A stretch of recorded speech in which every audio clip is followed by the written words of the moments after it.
Assalamualaikum warahmatullahi wabarakatuh. Perkenalkan, nama saya Isra Nabila Harmelia Putri. Saya di sini ingin memaparkan sebuah materi terkait manajemen ASN. Sebelumnya, saya ingin memberitahukan terlebih dulu apa itu ASN. ASN ialah pegawai negeri yang bekerja di bawah pemerintahan yang melalui berbagai tes atau yang bisa kita sebut dengan tes CPNS. Banyak masyarakat kita yang menginginkan menjadi seorang CPNS. Hal tersebut ialah karena alasan kepastian jaminan hidup. Oleh karena itu, kepastian jaminan hidup yang telah diberikan oleh pemerintahan kita, mampukah para ASN memberikan feedback yang baik pula bagi masyarakat yang mereka layani? Oleh karena itu, di sini ada yang namanya manajemen ASN. Manajemen ASN ini adalah suatu proses pengelolaan ASN untuk mewujudkan ASN yang profesional yang menghasilkan kinerja yang tinggi dan sesuai prinsip dasar nilai ASN seperti tidak terkait dengan politik, tidak adanya kolusi, korupsi, dan juga nepotisme.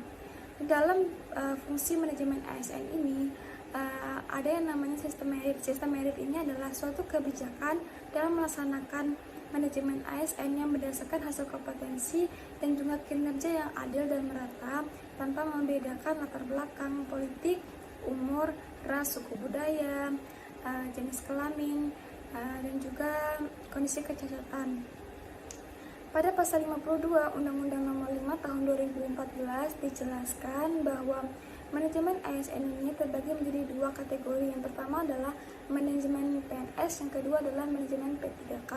Adapun tahapan-tahapan dalam manajemen PNS ini, yang pertama adalah penyusunan dan penetapan kebutuhan, yang kedua ada pengadaan, yang ketiga adalah posisi atau jabatan, yang keempat adalah pengembangan karir, yang kelima adalah pola karir, yang keenam adalah promosi, yang ketujuh adalah mutasi, yang kedelapan adalah penilaian kinerja, yang kesembilan adalah penggajian dan tunjangan, yang ke-10 adalah pemberian penghargaan, yang ke-11 adalah disiplin, yang ke-12 adalah pemberhentian, yang ke-13 adalah jaminan hari tua dan jaminan pensiun, yang ke-14 atau yang terakhir adalah perlindungan. Adapun tahapan dalam manajemen P3K ialah yang pertama penetapan kebutuhan, yang kedua pengadaan, yang ketiga penilaian kinerja, yang keempat penggajian dan tunjangan, yang kelima pengembangan kompetensi, yang keenam pemberian penghargaan, yang ketujuh disiplin, yang kedelapan pemutusan hubungan kerja, dan yang kesembilan atau yang terakhir adalah perlindungan. Setelah dijelaskan hal tersebut, ada pula yang kita kenal dengan Pusat Kajian Manajemen ASN atau yang bisa disingkat menjadi PKM ASN, adalah suatu unit kerja yang bertugas untuk melaksanakan perumusan suatu kebijakan, koordinasi dan sinkronisasi pelaksanaan kebijakan, serta pemantauan, evaluasi, analisis, serta pembuat laporan terkait pengkajian manajemen ASN.